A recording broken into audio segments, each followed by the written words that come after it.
Patay ang isang lalaki matapos siyang mahulog mula sa billboard na kanyang inakyat. Naganap po yan sa lungsod ng Quezon. Hindi pa malinaw ang dahilan o pakay ng lalaki o kung paano siya nakaakyat. Pero paalala mga kapuso, huwag po niyong gagayain ang ganyang pag-akyat sa billboard. Si Oscar Oida, naka-Alerto 24. Pinagkakaguluhan ng mga taong itong lalaking nasa tuktok ng billboard sa Balintawak Market sa Quezon City. Pasado las 8 ng gabi nang mag-Spider-Man umano ang lalaki at akyatin ang billboard na mayigit 200 talampakan ng taas. Tunay na makapigil hininga ang bawat sandali, lalo na sa tuwing naglalambitin at lumiliyad ang lalaki. Mag-alas 12 na ng hating gabi nang dumating ang mga rescuers. Agad nilang inakyat ang billboard. Pero sa tuwing magtatangka silang lumapit, lalong umaakit patungo sa tuktok ang lalaki. Hindi nakatulong ang hiyawan at pambubuyo ng mga miron. May mga panahon pang akmang lulundag na ang lalaki. Pero nang magsimulang umulan, unti-unti na itong nagtangkang bumaba. Yun nga lang, nakita ko kanina, umakyat sa bakod. Pag akyat sa bakod, kala ko magnanakaw ng bakal. Tapos umakyat sa billboard. sinita mo ba? Sinita ko, boy. Tapos biyato ko pa eh. Makaraang malaglag mula sa tuktok. Himalang nakakapit pa ang biktima sa bandang gitnang likuran ng billboard. Dali-dali na siyang nilapitan ng mga rescuers. Tinatalian nila ito nang bumuhos ang malakasulan. Pero nangyari ulit ang kanilang pinangangambahan. Agad siyang sinugod ng ospital, ngunit kalaunay, binawian din siya ng buhay. Hindi malinaw kung bakit ito ginawa ng lalaki. Sinubukan namin hingin ng pahayag ang rescuers, pero tikom ang kanilang mga bibig. Oscar Oida, naka-Alerto 24. Ayon naman po sa MMDA, hindi nila sakop ang seguridad ng mga billboard. Inamin naman ng Outdoor Advertising Association of the Philippines na pananagutan o responsibilidad ng mga may-ari ng mga billboard na gwardyahan ang kanilang mga billboard, lalo na kaya yang malapitan ng mga tao. Lalo pang nag-init ang bangayan ng dating magkaalyadong sina Manila Mayor Alfredo Lim at Vice Mayor Isko Moreno. Inakusahan ni Moreno si Lim na nagbanta umano sa kanya, bagay na mariin naman itinanggi ng alkalde. Nakatutok si Susan Enrique. Hindi pa natutuldukan ang sagutan ng dating magkakamping sina Manila Mayor Alfredo Lim at Vice Mayor Isko Moreno. Sa talakayan with Igan sa unang hirit, nakapanayam ni Arnold Clavio si Moreno. Binanggit niya muli ang pagsusumbong sa kanya ng ilang konsehal dahil umano sa pagbabanta ni Lim sa isang pulong. Dahil nga rito, ipinablatter ni Isko si Lim. Sila rin pala, marami ng natatanggap na balita na sinabi ng ating alkalde. Siyempre natatakot ang ating mga konsehal. Kilala nyo naman po si Mayor. Minsan, nababalitaan ninyo, kapag may nagsumbong sa kanya, instantly, anong gagawin niya? O shoot to kill order. Diba? Maraming mga ganun sa Maynila eh. Sagot naman ni Lim dito. Sabi ko, kayo, ang yayabang yon, tatapang ninyo na pumupunta pa kayo sa TV, nagpapa-interview, nag-i-issue pa kayo ng press release. Wala namang katotohanan. Kung magsasalita kayo, para kayong walang kamatayan eh. Yun ang sinabi ko. Walang labis, walang kulang. Nagugat ang alitan ng reklamo ni Moreno si Lim sa korte ang di raw pagpapasweldo at pagsibak ni Lim ng ilang empleyado sa Manila City Hall. Figure of speech yun eh. Hindi ba pangkaraniwan naman yun? Ewan ko kung hindi nila na-experience yun. Pero ayon kay Moreno, palusot lang ni Lim ang figure of speech. Figure of speech na yan, subconsciously, iniisip po yan ng alkalde na pinagpaplanuhan tayo. Kaya lamang dala ng galit, dala ng panggigigil, na slip of the tongue. Yung bang yung subconscious mind mo, bigla mo tuloy nasabi. Pinag-aaralan daw ng kampo ni Moreno ang pagsasampa ng kaso laban kay Lim. Hamon naman ang alkalde, bakit pagpapablatter lang ang ginawa ni Moreno at hindi pa tuluyang nagsumite ng sworn statement kung may malakas talaga silang ebidensya. Dating magkaalyado sina Lim at Moreno.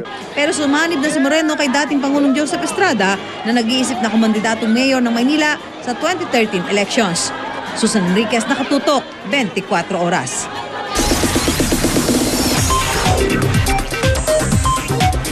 Chika Minute! paggaling ni Dolphy ang dasal din ng malalapit niyang kaibigan na patuloy ang pagbisita sa ospital. Kabilang naman sa mga nagpapasalamat at tumatanaw ng utang na loob sa Comedy King, ang bunso niyang kapatid na si Cho Quizon. Ang report mula kay Kata Tibayan.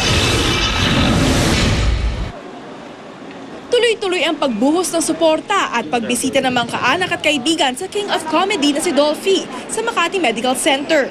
Mula Los Angeles, California na paaga ang uwi ng batikang aktres na si Nova Villa nang malaman ng critical na ang kondisyon ng dating leading man sa Home Along the Riles. Filipinos all over the world are praying for Tito Dolphy. Dumating din ang dating Pangulo na si Joseph Estrada kasama si Manila Vice Mayor Isko Moreno. Bumisita rin si Suki Serna at ang nakatrabaho sa comedy sitcom na John and Marcia na si Evelyn Bontogon Guerrero o Matutina. Mabilis na paggaling ang dasal nila para sa hari ng komedya. Siyempre, dati kong kasama nung araw, biglang nakikita kong gano'n na nadidepress ako. Ang aking request sa mga manonood po, mga nagmamahal po kay Tito Dolphy, sana po pagpatuloy pa po natin yung panalangin po kay Tito Dolphy dahil wala naman pong imposible sa Ama. Nagbalik bansa rin mula Amerika ang ilang anak ni Mang Dolphy, ang magkakapatid na sina Marikit, Dino at Manny Boy Quizon.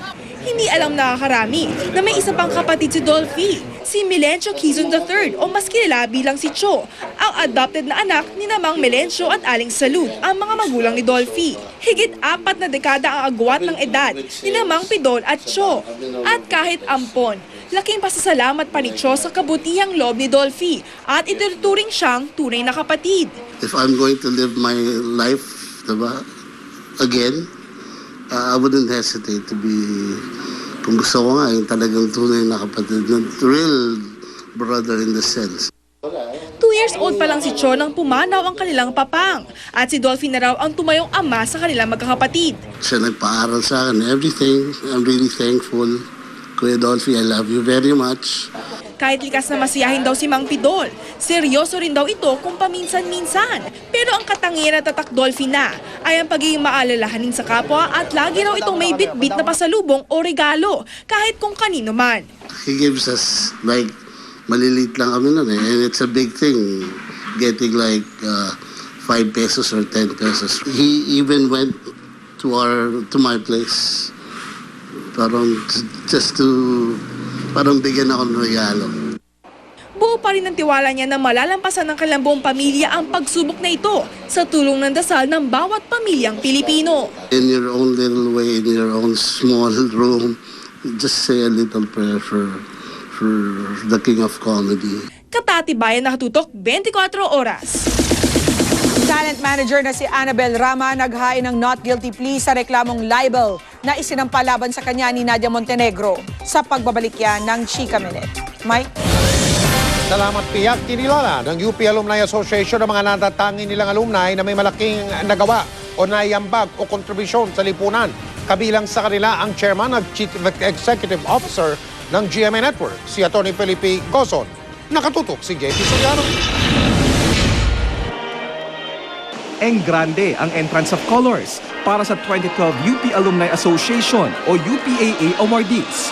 Mga alumni na nagtagumpay sa kanilang larangan at nakapagbigay ng malaking kontribusyon sa UP at sa bayan sa pamamagitan ng kanilang trabaho sa kani-kanilang napiling propesyon ang bibigyang parangal. Una munang kinilala at binigyan ng medalyos ang mga diamond, golden, ruby at silver jubilarians. Let us work together for the future of UP.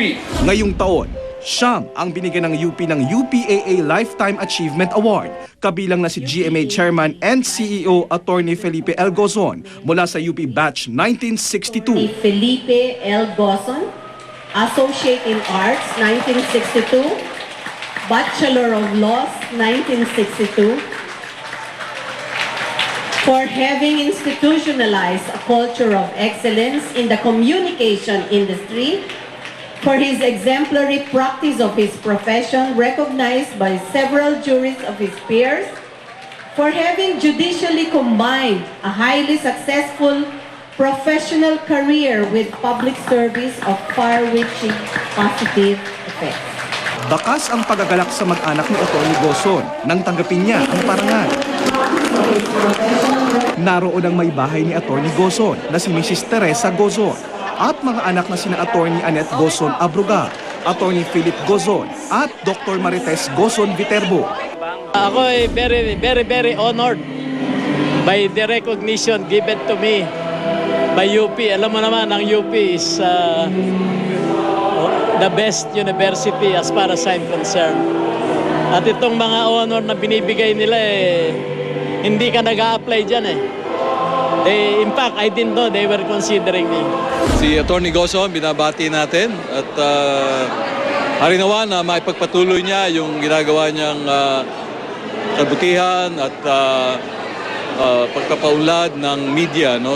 Lalo-lalo na ng television, no? Sa ating bansa. Kabilang din sa mga ginawaran ng UPAA Lifetime Achievement Award, sina dating Supreme Court Justice at Defense Lead Counsel sa katatapos ng na-impeachment trial, si Serafin R. Cuevas, Health Secretary Enrique T. Ona, at Dr. Ernesto G. Tabuhara. Sa female category naman, ginawaran ng Lifetime Achievement Award ng UPAA, sina Dr. Macrina Tamayo Zafaralla, Dr. Phoebe A. Dauz Williams, Attorney Gregoria T. Cruz Arnaldo, Mrs. Fredesvinda M. Almenda Punsui at Governor Bellaflor Angara Castillo mula sa UP Batch 62 at kasama sa mga Golden Jubilarians kung saan kabilang din si Attorney Gozon. Being given recognition by UP is really an inspiration. Very proud. We are really an excellent batch. And you call them the golden? Talagang golden kami lahat. Golden in achievement. Ginawaran naman ng UPAA Most Distinguished Alumna Award si Ambassador Delia B. Domingo Albert. Pinarangalan din ang 25 iba pang alumni ng UP na nagtagumpay sa kani-kanilang larangan.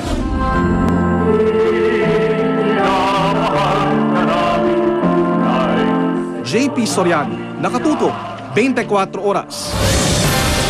Susunod, matapos ideklarang kampyon, boksingero sa Davao del Sur bumulagta dahil naputukan daw ng ugat sa ulo. Nanakaw ng isang babae sa tangke ng LPG sa ospital, kuhang-kuha sa CCTV. Hindi bababa sa 4 patay sa lindol sa bansang China. Tutukan lahat ng yan dito sa 24 Oras.